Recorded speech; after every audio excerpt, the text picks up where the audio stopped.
ini PAS kantor tak bayar hutang 7 tahun. So apa nasihat saya kepada orang yang pencetak tu kan, apa yang dia boleh buat? Bermewah-mewah menurut beliau tapi tak bayar hutang. 2 juta untuk Najib, 2 juta rasuah untuk Lim Guan Eng. Apa cerita dia? Pembangkang putar belit isu 3R dan Zionis di Parlimen. Dakwaan kristianisasi antara sebab Yedin didakwa. Baik, kita akan lihat malam ini insyaAllah. Mungkin tak panjang pendek pun kita share apa berita terkini yang ada. Baik. Sebelum itu, satu artikel menarik berkenaan dengan PAS yang saya baca tadi. Saya mungkin nak share sikit tulisan seseorang di Malaysia kini. Pulasan, biadab di mata, mereput di hati, oleh Al-Abror Muhammad Yusof.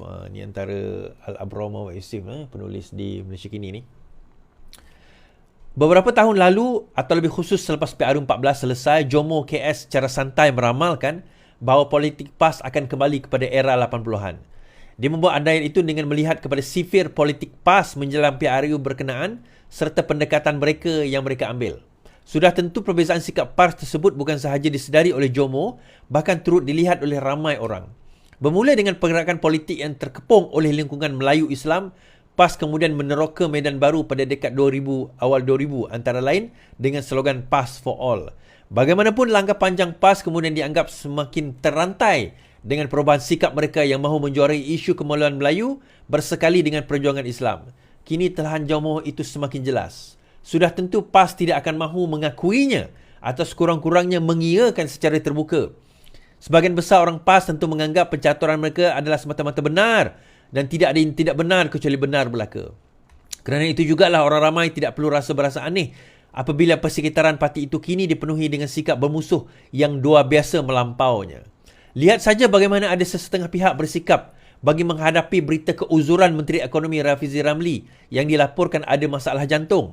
Ada yang menulis, dah mampus ke belum iblis ni? Tulis seseorang yang menyambut berita tersebut beberapa hari lalu di media sosial.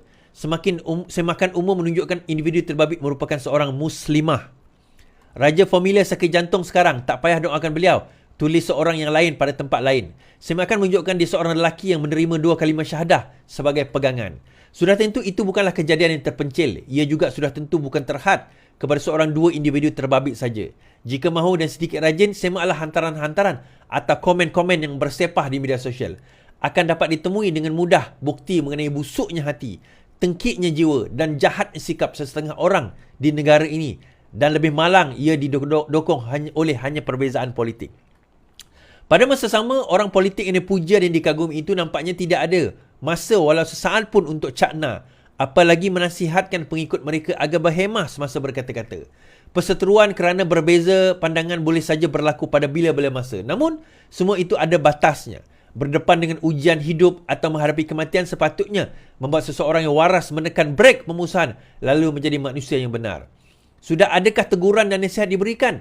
Lebih malang lagi apabila antara komen tersebut dibuat sebagai reaksi kepada hantaran pihak pimpinan politik yang lebih malang tidak menunjukkan sebarang rasa kesal pun. Adakah mereka sebenarnya rasa bahagia dan terhibur dengan kata-kata tersebut? Sudah tentu jika perlu nanti orang politik akan mendakwa akaun media sosial mereka digodam, maka akan selamatlah mereka untuk sementara waktu. Dengan pendirian politik tertentu pula, dengan mudah mereka akan disucikan oleh pimpinan atasan. Sebenarnya perseteruan dan sikap melampau begitu tidaklah begitu sahaja, sebaliknya diundang oleh sesetengah orang sejak tahun lalu. Agamawan yang tidak rasa bersalah malah bangga mencarut dan memaki orang mengajar di masjid misalnya. Ia kemudian disambut pula oleh keceluparan orang politik di pentas-pentas ceramah. Kedua-dua golongan terbabit berkelakuan begitu demi memaku minat dan sokongan orang ramai sahaja. Lantaklah apapun reaksi orang lain kerana di sana-sini ada saja dalil untuk mensakralkan perbuatan tersebut. Kecuali dibezakan oleh suasana pengaruh media sosial, tidakkah persatuan melampau sekarang ini sedikit banyak menggambarkan langkah politik era 80-an yang penuh dengan ketegangan dan permusuhan? Dan era 80-an itu bukanlah satu tempoh masa yang biasa-biasa. Pada ketika itulah terbitnya fatwa yang dilafazkan di Branggol Paradong Terengganu. Dan jangan sekali-kali dilupakan juga bahawa kesan daripada fatwa itu bukan saja keharmonian tergugat, malah banyak darah yang ditumpahkan.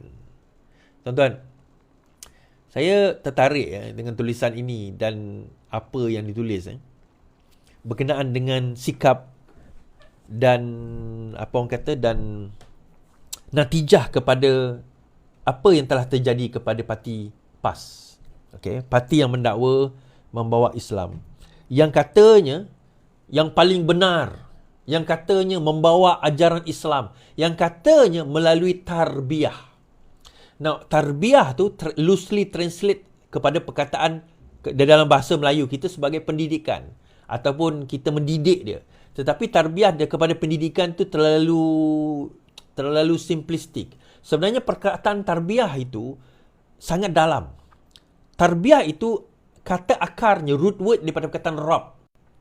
Maksudnya, pendidikan itu mestilah pendidikan yang berlandaskan dan berteraskan kepada ajaran Rabb. Rabb tu apa? Tuhan. Jadi kalau tarbiyah itu, kita selalu kata macam ni. Kita nak tahu pokok, kita tengok buah dia. Kita nak tahu pokok, kita tengok buah dia. Kalau buah dia buah mangga, itu pokok mangga. Kalau buahnya buah durian, itu pokok durian. Kalau buahnya adalah buah ciku, itu pokok ciku. Kita nak tahu pokok, kita tengok buahnya. Kan? Dan Allah sebut dalam Al-Quran kan berkenaan dengan pokok yang menjulang tinggi kerana dia menegakkan kalimah berbanding dengan yang melata. Ramai yang mendakwa dia membawa ajaran Islam. Tapi kita nak tengok perbuatan mereka, kita nak tengok diri mereka, kita tengok kepada buahnya. Kita tengok kepada komen-komen ni tuan-tuan. Kita tengok kepada komen-komen mereka. Itu buahnya. Kita tengok bagaimana mereka mengeluarkan perkataan. Itu buahnya. Itu adalah hasil kepada tarbiyah, pendidikan yang dihasilkan oleh pemimpin mereka. Bagaimana pemimpin mereka, di situlah anak buahnya. Anda tuan-tuan tengok komen. Tuan-tuan tengok komen. Di situlah buahnya. Tuan-tuan, Haji Hadi masuk hospital. Haji Hadi dikejarkan di hospital. Ada tak kita kata benda yang buruk kepada dia? Dia kata kita ni sekular. Dia kata kita ni liberal. Dia kata kita ni tak cukup nak pergi masjid, tuan-tuan. Tak cukup nak ibadah kita. Dia kata kita macam-macam. Tapi ada tak kita kata benda yang dia cakap kepada pemimpin kita? Kita tak nak marah dia, itu bukan kata hak, tapi itu adalah perbuatan dia yang akan dibalas oleh Allah Azza wa Jal. Allah akan balas mereka, tak apa. Tetapi saya nak kata, nak tengok kepada pokoknya, tengoklah hasilnya. Tengok buahnya. Tengok pada buahnya, tengok pada hasilnya. Tengok pada perbuatan mereka. So-called tarbiyah itu hanyalah perkataan yang mereka gunakan, tetapi hasil yang dihasilkan perkataan itu, daripada tarbiyah itu, daripada pendidikan itu, tidak menghasilkan yang sepatutnya. Kenapa? Sebab ujungnya, dia berbalik kepada pemimpin mereka. Kita tengok cara pemimpin mereka berceramah. Cara pemimpin mereka berucap. Baru-baru ini kita tengok Sanusi sendiri berucap, tuan-tuan. Maki hamun satu hal lah. Itu satu hal. Fitnah itu satu hal. Kemudian bila disaman, dia kata apa? Oh, sebab dia kata ke aku kata kat dia balik. Saya tak pernah kata Vincent Tan itu korup. Itu jawapan dia. Tapi dia yang dakwa. Kata bahawa Vincent Tan dapat tanah 600 ekar. Kemudian dah 100 juta dan sebagainya. Amir itu Vincent Tan ini. Dia cakap macam tu. Tapi bila didakwa, bila disaman, dia kata saya tak pernah kata. Saya tak pernah cakap. Bila disaman, oh saya minta maaf. Oh bila disaman, oh itu sebenarnya alaman sosial media sosial saya telah digodam. Tak tuan-tuan? Sebab apa dia jadi macam tu? Kita kena faham, tahun 80-an dahulu, PAS ni bermula daripada pendidikan, daripada politik apa. Itu kita kena faham dan saya dah sebut berkali-kali. PAS bermula daripada pendidikan Syiah. Bukan dia Syiah, bukan. Kita kena faham itu. Dia bukan berfahaman Syiah. Ada orang PAS itu Syiah, saya tahu. Tetapi bukanlah semuanya Syiah. Cuma mereka menggarap pemikiran, mereka menggarap perjuangan, mereka menggarap ideologi itu daripada apa orang kata, daripada ideologi dan juga pegangan Syiah. Dalam 80-an kita menyaksikan bagaimana revolusi Iran itu sendiri, Syiah itu sendiri bangkit dengan dengan kepimpinan ulama. Wilayatul Fiqh, kepimpinan ulama dia. Wilayatul Fiqh adalah slogan Syiah. Kepimpinan ulama translate atau terjemahan daripada Wilayatul Fiqh itu, daripada yang dibawakan oleh Syiah. Ini yang PAS terkesima dengan perjuangan itu dan mereka nak bawa perjuangan tersebut. Tuan-tuan, benda itu akhirnya akan mewujudkan satu masyarakat yang ada dikotomi. Seolah-olah dia melihat ada kafir dan ada Islam, itu saja. Dan sesiapa yang bersekongkol dengan kafir itu, maka dia adalah kafir dan wajib dia tentang. Inilah pemikiran yang dibawa oleh golongan-golongan ini. Dan jangan terkejut sekarang ini kita dengar di kalangan pimpinan-pimpinan muda, ustaz-ustaz PAS mengatakan, perlembagaan Malaysia itu adalah perlembagaan kafir. Maka hendaklah kita meruntuhkan perlembagaan tersebut untuk kita bina perlembagaan baru. Ini bukan pemikiran yang baru, bukan pemikiran original daripada PAS. Ini adalah pemikiran lama. Yang dibawa, lama tu bukannya tahun 1000 tahun lepas, tak. Lebih kurang bila runtuhnya Khalifah Islamiah, maka ada golongan-golongan sebegini yang melihat selain daripada so-called Islam itu, so-called Khalifah itu adalah kafir. Satu pemikiran yang dangkal sebenarnya. Sedangkan benda ini kalau kita nak wacanakan, dia lebih besar dan lebih luas daripada simplistic mind sebegitu. Dunia berubah. Dan hukum Islam itu sendiri sebenarnya, kita akan dapati bahawa betapa indahnya Islam itu bukan Islam yang sebenar. Menarik kalau saya nak buat satu seminar, bukanlah saya lah, tapi yalah, kita tunggu Ustaz Wan Ji keluar nanti. Saya ingat saya nak bawa dia membentangkan tentang perkara ini, pemikiran-pemikiran PAS. Bagaimana PAS itu sendiri telah kembali ke pemikiran tersebut. Dan dia tak hilang, tuan-tuan. Dia tak lari. Kenapa tak lari, saya kata? Baru-baru ini, perkataan DAP kafir itu keluar kembali. Kemudian ditarik balik oleh wakil PAS mengatakan, saya tak kata semua. Saya kata yang mana kafir itu kafir lah, dia kata. Yang mana bukan Islam itu kafir lah, dia kata. Tuan-tuan, perkataan kafir itu sendiri, bukan semua orang bukan Islam itu kafir. Kontroversi tak perkataan tu? Kafir itu maksudnya menolak. Sebelum dia menolak, dia kena tahu dulu. Bagaimana kita katakan dia menolak kalau dia sendiri pun tak faham dan terkeliru dengan apa yang kita bawa? Kan, kafir itu apa maksudnya? Kafir itu dia menolak. Maksudnya sebelum dia menolak, dia kena faham. Dia datangkan hujah kepada dia dan dia yakin dengan hujah tersebut dan dia menolak. Maka itu baru kita panggil kafir. Okey, ini ada perbezaan pendapat di kalangan ulama. Tetapi saya tak nak bincang yang bab tu. Tetapi bila disebut DAP tu kafir, dia lupa ke bahawa dalam DAP tu ada orang Islam? Speaker kata, henti label individu lain kafir, Zionis. Speaker beritahu ahli parlimen. Speaker Dewan Rakyat Abu Johari meminta ahli parlimen blok kerajaan pembangkang tidak lagi menggelar individu lain kafir, Zionis atau mana-mana gelaran ketika berbahas. Beliau mengeluarkan kesahan itu sebelum persidangan bermula pagi ini. Berkata ia mengelakkan timbul sensitiviti, mengguris hati dan menjejaskan keharmonian kaum. Padamkanlah isu panas tersebut yang berlaku pada minggu lalu. Biarlah perbahasan ahli yang berhormat berlandaskan isu membela rakyat di luar sana. Now, ada juga ahli parlimen PAS, PN yang bangang. Jadi maksud speaker sekarang ni tak nak sebut Zionis lah. Allah. Kenapalah pemimpin PAS ni dan PN ni bangang-bangang tu? Yang speaker kata, jangan gelar ahli parlimen lain tu Zionis. Jangan gelar ahli parlimen lain tu kafir. Jangan gelar, jangan ada gelaran-gelaran itu. Tak payah. Fokus kepada isu yang kita nak bincangkan. Fokus kepada isu nak dibincangkan. Apa polisi, fokus pada itu. Itu tugas ahli parlimen. Bukan tugas ahli parlimen nak melabel di antara satu sama lain. Bukan tugas ahli parlimen yang itu. Tetapi ada yang kata, jadi maksudnya kita tak boleh sebut perkataan Zionis salah dalam parlimen ni. Ada bodohnya. Stupid never finish. Ni geng stupid never finish, tuan-tuan. Saya nak komen panjang-panjang pun tak guna. Kan? Panjang-panjang pun tak guna. Tapi inilah antara kesan sebenarnya. Kesan yang menjadi tunjang kepada perpecahan umat Islam. Ni tuan-tuan, saya nak beritahu. Ada yang kata umat Islam kita berpecah kerana kita berbeza politik. Kerana politik kita berpecah.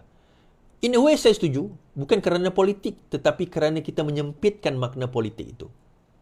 Dia macam ni tuan-tuan.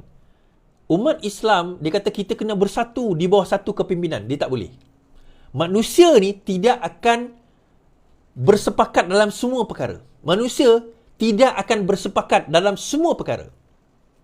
Akan ada setengah perkara yang tuan-tuan sepakat, akan ada setengah perkara tuan-tuan tak sepakat. Kita ni akan ada perbezaan pendapat. Yang betul adalah bagaimana kita kena matang dalam berbeza pendapat. Itu yang betul.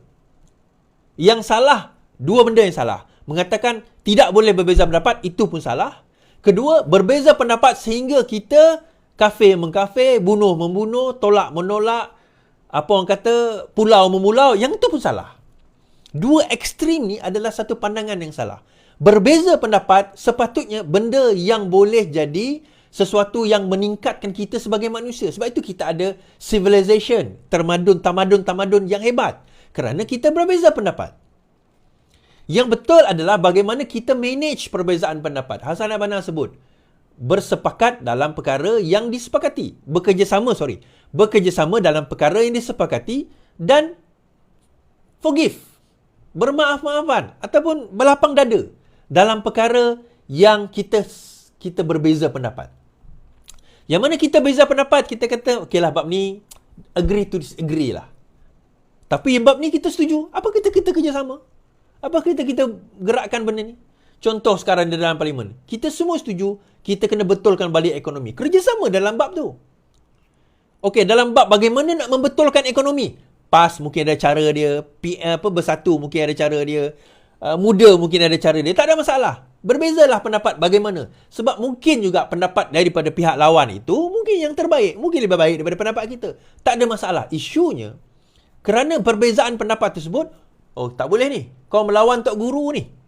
Oh kau melawan ulama' ni. Kafir ni melawan ulama' ni. Ni kurang ajar ni melawan ulama', melawan Tok Guru ni. Dia bawa hujah tu tuan-tuan. Dia bukan bawa hujah, oh kita berbeza pendapat kerana 1, 2, 3. Pendapat awak salah kerana sepatutnya macam ni. Pendapat awak kata macam ni, saya sepatutnya macam ni. Kita bawa hujah yang lain. Bukan hujah yang itu dibawa.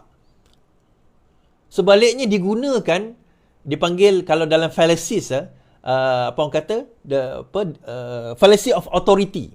Oh kau tak boleh cakap macam tu sebab dia ulama'. Dia ustaz. Dia lebih tahu. Takkanlah dia tak tahu. Dia tahu bidang dia lah. Bidang kalau dia belajar usul fiqh, dia tahulah bidang usul fiqh. Itu pun kita boleh pertikaikan kalau kita ada ilmu. Tapi kalau dia bercakap bidang lain, dia bercakap tentang polisi, dia bercakap tentang ekonomi, dia bercakap tentang perkara-perkara yang bukan bidang dia, kita boleh pertikaikan, kita boleh persoal. Even kalau dia cakap bidang dia pun, kita boleh bahaskan. Kalau kita ada ilmu kepada perkara tersebut. Benda macam ni yang sebenarnya, yang kita salah faham.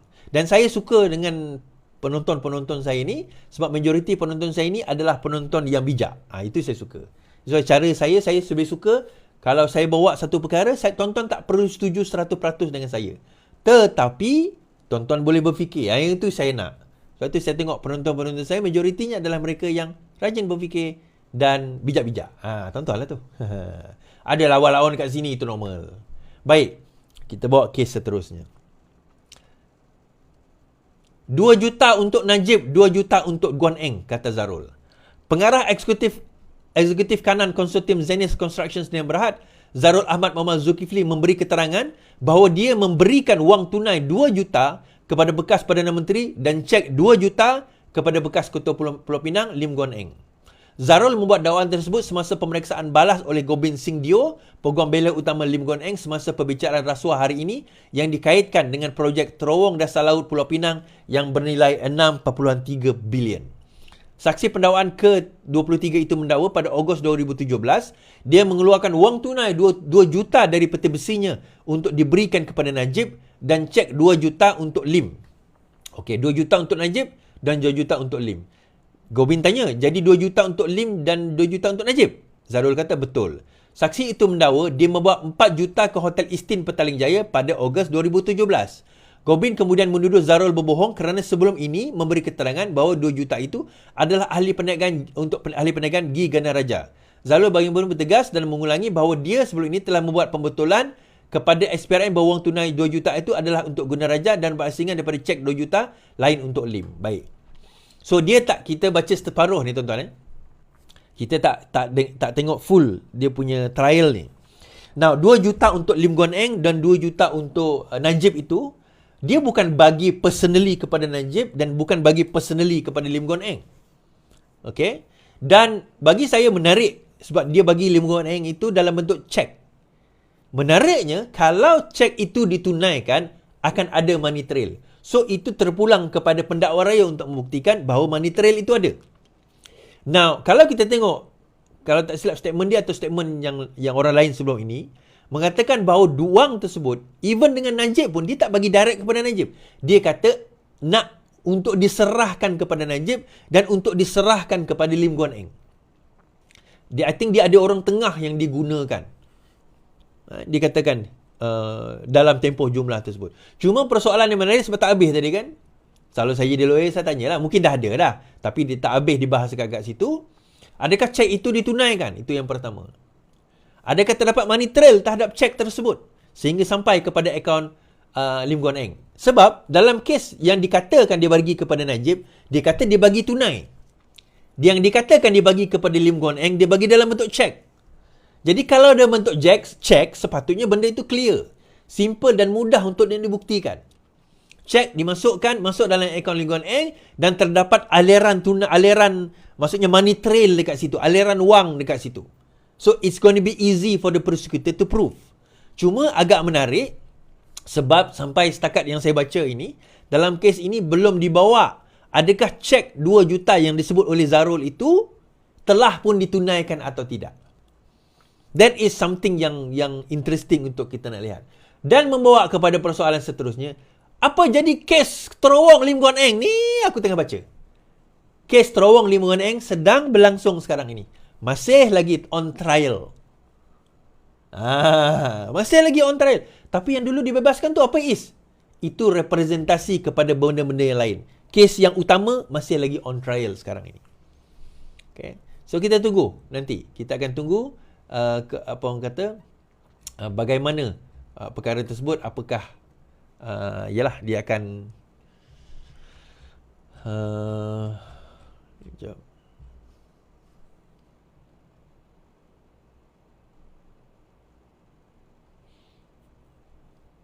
Okey.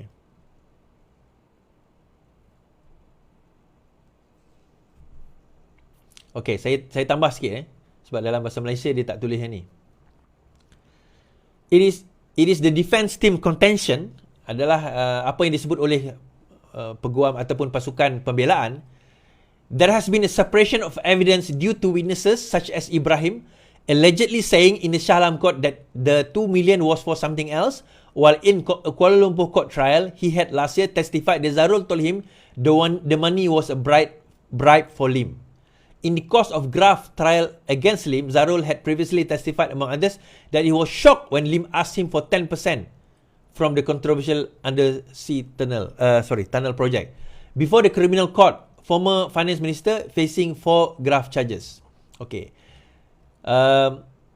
Dia ada seseorang bernama Ibrahim mengatakan dalam mahkamah Shah Alam bahawa 2 juta itu rasanya di Ibrahim ni yang sepatutnya tukang bagi duit tu.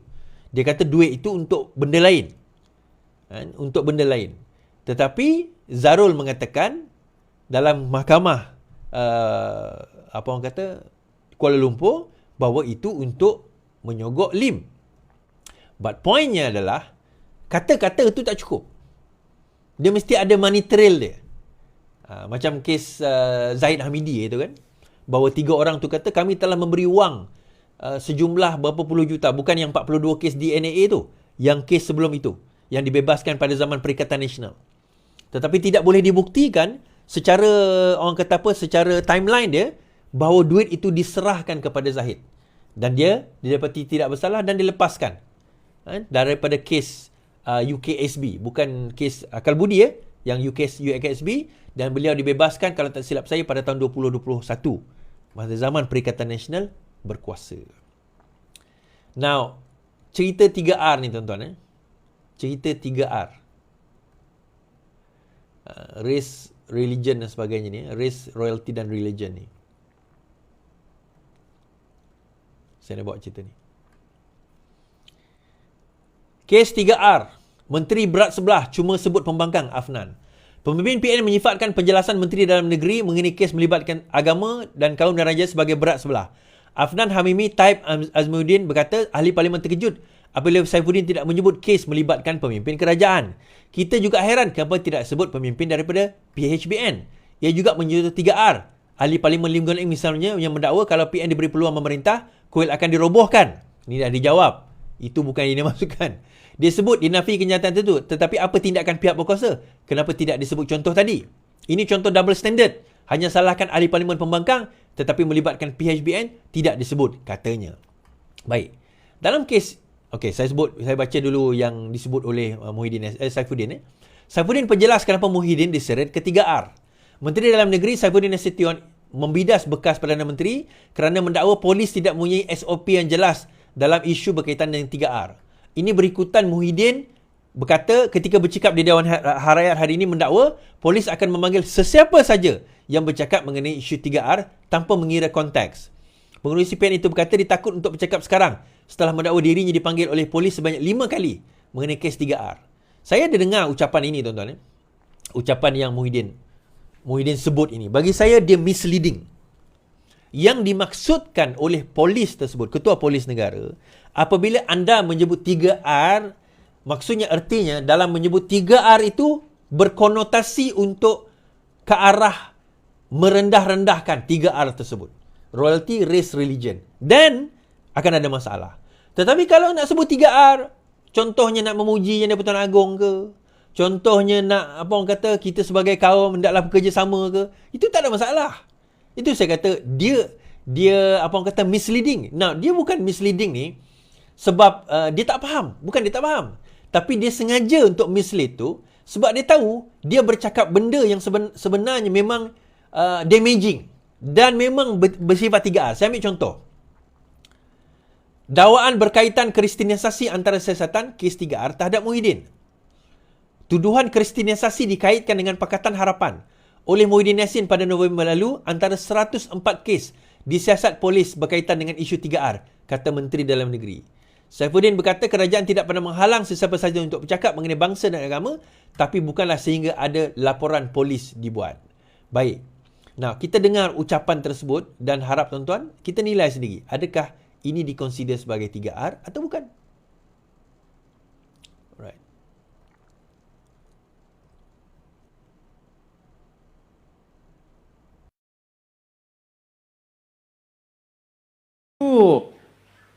Yang penting sekarang ini ialah saya nak jelas sikit ialah apa yang kita tawarkan sebagai Parti Perikatan Nasional. Saya fikir bab politik tadi Tan Sri Tok Guru dah sebutkan. Dia punya keputusan akhirnya jangan pilih Barisan Nasional dan jangan langsung sentuh dan pangkah Pakatan Harapan. Bahaya besar. Pakatan Harapan bahaya besar. Saya baca baru pagi tadi lepas subuh ada satu video seolah ni kumpulan Yahudi. Dia bercakap tentang Malaysia sekarang. Dalam kumpulan tu dan doa dia dan macam-macam cara nak minta supaya Malaysia jatuh ke tangan pihak pembangkang yang menaja kumpulan Yahudi dan juga Kristian. Bagi saya ini bahaya. Apakah bermakna akan berlaku proses kristianisasi? Dan kita dah dengar cerita ni bukan? Di Kuala Lumpur, di Petaling Jaya, kalau ada gereja hari Ahad, ada juga orang-orang Melayu pergi ke sana. Rupanya dah masuk Kristian. Itu saya tak fikir berkembang dengan pesat. Pasal sebahagian besar kita ni adalah orang Islam. Tetapi agenda puak dan kaul-kaul sebegitu ini ialah tidak lain tidak bukan satu hari niat mereka ialah untuk mengambil alih Malaysia ni menjadi satu daripada koloni dia. Itu satu daripada strategi jangka panjang Mungkin tidak dilihat waktu kita ini, tapi mungkin tidak berapa lama. Kalau kita tak berhati-hati dan berjaga-jaga, boleh terjadi. Na'udzubillah min zalik.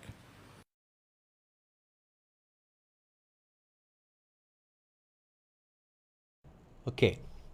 Tuan-tuan dengar. Tuan-tuan dengar sendiri apa yang dia kata. Dia ada dua tadi. Jangan undi Pakatan Harapan. Kerana saya tertengok satu video. Bagaimana ada satu kumpulan Yahudi. Actually bukan Yahudi. Itu kumpulan Kristian.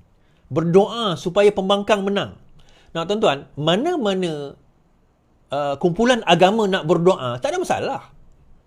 Orang Kristian nak berdoa ke, orang Hindu nak berdoa ke, orang Buddha nak berdoa ke, orang Islam nak berdoa ke supaya satu-satu kelompok itu menang, tak ada masalah. Apa isu dia? Adakah menjadi satu masalah kepada mana-mana kelompok agama nak berdoa supaya satu kelompok ini menang? Saya tahu ada contohnya, ada di kalangan orang bukan Islam mendoakan saya. Terima kasih saya ucapkan.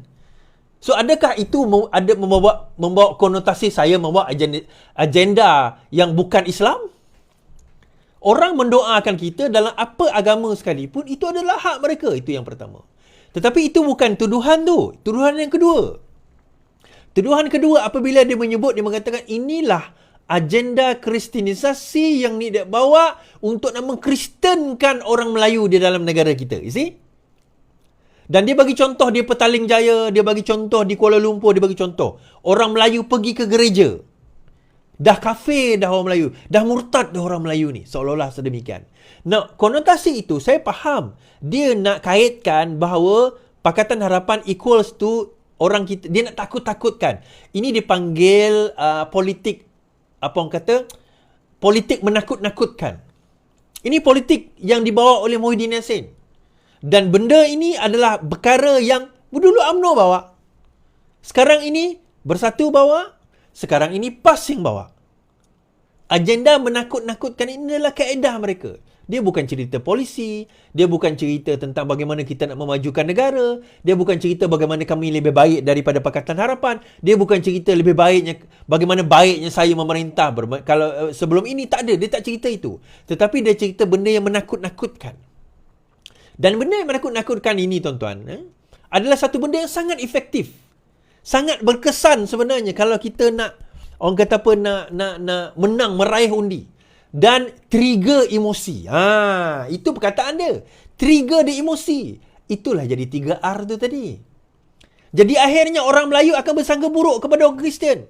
Orang Kristian akan bersangka buruk kepada orang Islam. So sangka-sangkaan buruk ini akan menimbulkan apa? Pergaduhan. Hanya kerana apa? Ada seorang pemimpin berkata demikian. Yang Melayu, yang jahil, yang bodoh, yang dungu akan percaya. Betul lah. Habislah orang Melayu kita. Dan saya jumpa tuan-tuan. Saya jumpa orang Melayu kita sendiri kata, kau masuk PKR Is, kau tahu kau orang masuk PKR ni, habis kita orang Islam semua nanti. Orang Melayu kita ni akan kafir. Dia kata, bukan orang Sarawak lah, orang Semenanjung. Saya kata, bang, abang pernah baca Bible bang? Apa aku nak baca Bible dia kata. Saya ni orang Islam bang. Majoriti dalam kelas saya adalah Kristen. Tiap-tiap minggu dia orang demes. Orang sebelah saya baca Quran, dia baca Bible bang. Sampai sekarang Alhamdulillah Islam lagi saya ni. Takkan senipis itu abang punya iman. Dia baca Bible, saya baca Quran. Saya tetap Islam. Tak ada masalah pun. Takkan senipis itu iman kita. Adakah serapuh itu agama kita sampai kita tak boleh berhujah? Sampai kita tak boleh bakar. Sebab apa? Sebab apa abang cakap macam tu? Saya tak kata macam tu lah. Sebab apa dia cakap macam tu? Sebab itulah akal yang nak ditempelkan oleh PAS tadi. Supaya, dan ditempelkan oleh geng-geng Bersatu ni. Iaitu akal cetek dan akal pendek. Dan akhirnya mereka bercakap dengan emosi, bukan hujah. Padahal Al-Quran sendiri sebut ud'u ila sabili rabbikal bil hikmah wal mau'izatil hasanah. Serulah ke jalan Tuhanmu dengan hikmah dan berbicaralah dengan mereka dengan dengan hikmah dan berbicaralah dengan mereka kepada mereka, berdebatlah dengan mereka dengan cara yang lebih baik. Itu ayat Quran sebut. Tetapi akhirnya kita ni apa tuan-tuan? Tak ada sentimen. Semua main sentimen. Dan sentimen itu, apa yang boleh membawa kemajuan kepada rakyat, tak ada. Sentimen itu tak membawa apa-apa kemajuan kepada rakyat pun. Tetapi sentimen itu yang mereka mainkan sebab itu benda yang mudah nak jual. Orang mudah nak percaya. Dan walaupun mereka tak bayar hutang, tak ada masalah. Kita baca. Pencetak harakah geram, PAS bermewah tapi lihat bayar hutang.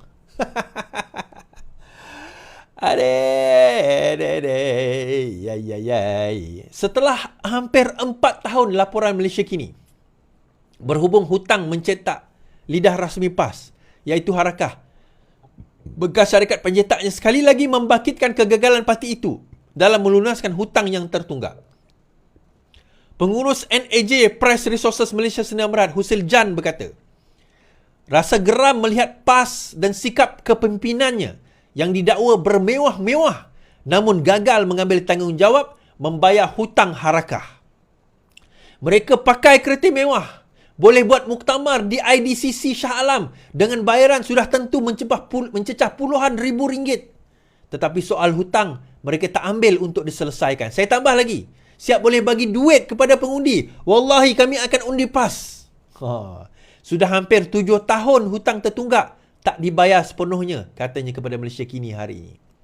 Untuk rekod sekitar 2019, Malaysia Kini pernah melaporkan isu hutang membabitkan harakah dan pencetak berkenaan. Ia membabitkan hutang harakah dengan 2 syarikat iaitu Angkatan Edaran Enterprise Sdn Bhd, Angkatan Edaran dan NAJ Press Resources Malaysia Sdn Bhd. Angkatan Edaran sudah muflis. Allah, muflis dah member tu. Dan pihak pengurusan sama menubuhkan NAJ Press Resources sebagai pengganti dan terus mencetak harakah pada ketika itu.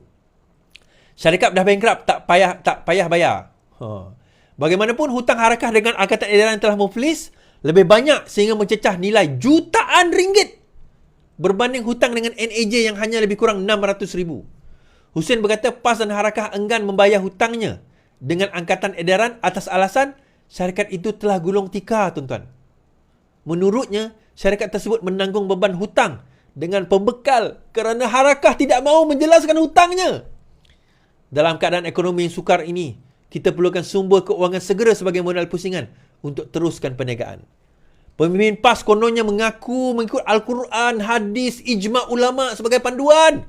Tetapi sebaliknya menggunakan hukum sekular dan mengenepikan hukum Islam kerana enggan bayar hutang, bidasnya. Sementara itu, peguam mewakili NAJ Resources Putra Taulan Rasul ketika dihubungi berkata, pihaknya sudah mengemukakan tuntutan terhadap PAS, Sejak Agung Taqiyuddin dan penerbit harakah iaitu Galeri Media Serba Nikah Sdn Bhd. Pihak kami juga sudah memfailkan permohonan penghakiman terus kepada mahkamah dalam usaha menyelesaikan tuntutan anak guam dan menunggu keputusan mahkamah, katanya. Dalam perkembangan berkaitan, Malaysia kini sedang menghubungi pihak PAS dan harakah bagi mendapatkan respons mereka. Ini adalah artikel yang ditulis pada tahun 2019. Pencetak masih harapkan harakah lunaskan hutang. Kemudian ditulis PAS, jika PAS faham erti tanggungjawab, sudah tentu hutang harakah dibayar. PAS ternyata gagal menguruskan keuangan dengan baik kerana gagal membayar hutang pencetak walaupun sudah berlarutan selama 7 tahun, kata ahli Jawatankuasa Amanah Nasional Faiz Fazil. Menurutnya, rintihan pencetak itu yang menuntut hutang sehingga terpaksa membawa kes ke mahkamah juga menunjukkan PAS tidak prihatin terhadap kebajikan rakyat. Sudah pasti kos pencetak telah dikira dalam kos penerbitan harakah. Peliknya, hasil jualan tidak pula digunakan membayar tuntutan. Ini sebaliknya, sikap tidak bertanggungjawab terhadap rakyat kerana syarikat tersebut sudah pasti menyeramai pekerja yang makan gaji dengan mereka. Jika PAS faham erti tanggungjawab berprihatin, sudah pasti mereka membayar tuntutan pencetak. Isu dia tuan-tuan macam ni. Dia tak bayar hutang, tu je isu dia. Kan, kadang-kadang kita terfikir kan, sembang.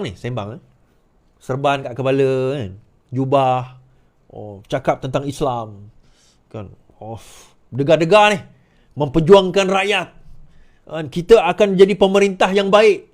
Tuan-tuan, kalau yang duit tu pun dia tak mampu bayar, dia nak tabir negara macam mana, tuan-tuan? Saya nak tanya ni. Kalau hutang harakah tu pun dia tak mampu nak bayar, macam mana PAS nak tabir negara? Kalau ekonomi yang basic, yang bukan ekonomi, kalau account yang basic itu Dia tak mampu nak bayar. Macam mana dia nak tabir negara? Saya nak tanya ni. Mana orang bijak pandai dalam PAS ni? Tuan-tuan, ni nak cerita. 1.4 juta dibayar oleh Hadi kepada Claire Brown. Claire Russell Brown untuk langsaikan hutang ataupun tuntutan daripada settlement. 1.4 juta. 600,000 tak mampu bayar, tuan-tuan. Mak Minah Saleh yang korang kata kafe tu pun dia bayar. Harakah ni. Sebab apa? Sebab dia orang Islam. Sebab dia orang Islam. Alah, orang Islam ni halal je lah. Mu nak bayar hutang ke? Mu nak Islam? Mu nak bayar hutang ke? Mu nak Islam? Begitu dia memperkotak-katikkan orang Islam, tuan-tuan. Dan ada hadis mengatakan, kalau kita tak bayar hutang ni, roh kita di antara langit dengan bumi selagi hutang itu tidak dijelaskan. Tak. Nak cerita bab ni, orang PAS lebih tahulah. Orang PAS lebih tahu tentang benda ni. Tuan-tuan. Ni. Bercakap soal ni, nak jadi pegang negara, nak memerintah, kita akan jadi pemerintah yang lebih baik. Hutang yang simple macam tu pun tak boleh nak bayar. Bukan kita cerita juta-juta, 600,000. Tak, mana pergi duit yang diorang belanjakan jutaan ringgit sewaktu pilihan raya. 1.4 juta, dia boleh bayar Claire Russell Brown, dia boleh bayar yang dituduh orang kafir tu, orang Islam dia tak mampu nak bayar, tuan-tuan. Orang Islam dia tak nak bayar. Bukan tak mampu, tak nak. Tuan-tuan baca sendiri kenyataan tadi. Kenyataan daripada bekas pencetak tu tadi. NAJ. Bila mana dia diminta, PAS diminta membayar hutang angkatan edaran tu.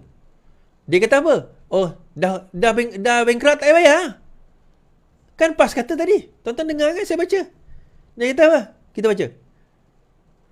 Hussein berkata PAS dan Harakah enggan membayar hutangnya dengan angkatan daerah atas alasan syarikat itu telah gulung tikar.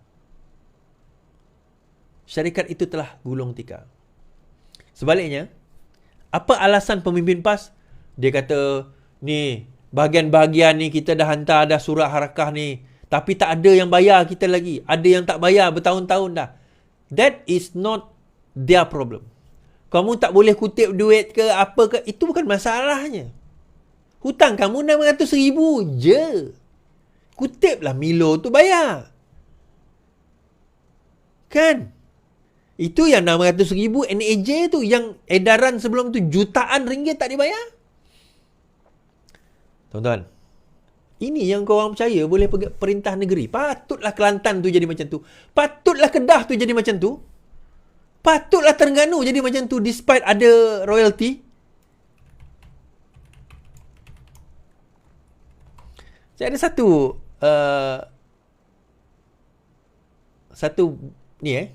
berita kawan saya daripada Langkawi hantar tadi.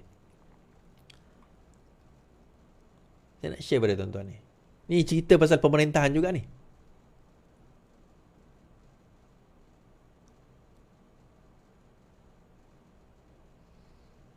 Okey. Saya suruh dia ambil gambar.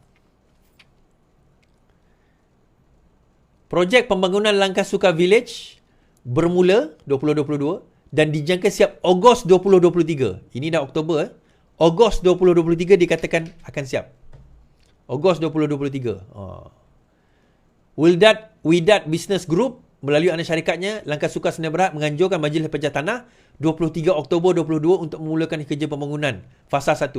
Majlis Pecah Tanah dirasmikan oleh Menteri Besar Kedah Muhammad Sanusi menandakan permulaan pakej pembangunan bernilai 40 juta yang disasarkan siap pada 3 Ogos 2023. Setakat yang kawan saya periksa, dia kata belum ada lagi. Tapi saya kata, saya tak puas hati, saya minta dia ambil gambar. Nanti dia akan ambil gambar, kita akan share benda ni, tuan-tuan. Kita akan share, insyaAllah. Jadi, benda basic macam tu pun dia tak nak settle, tuan-tuan. Macam ni nak perintah negara kan? Macam ni nak perintah negara? Thank you Diana Anwar. Selalu bagi saya RM1.90 sen. Macam ni dia nak perintah negara? Tak. Sebaiklah PAS tak memerintah sekarang ni, tuan-tuan. Kalau tidak, jahanam negara kita. Janam. Salah lagu. Sekian daripada saya. InsyaAllah kita jumpa lagi. #VPN Virus Perikatan Nasional. Nasib baiklah Tuhan tak bagi mereka memerintah, tuan-tuan. Kalau tidak, basah kepala lencun kita. Pengikut dia kena kencing. Dengan kita-kita sekali, PAS akan kencing. Sekian daripada saya. Selamat malam, selamat istirahat. Yang penting, lawan. Tetap lawan. Assalamualaikum.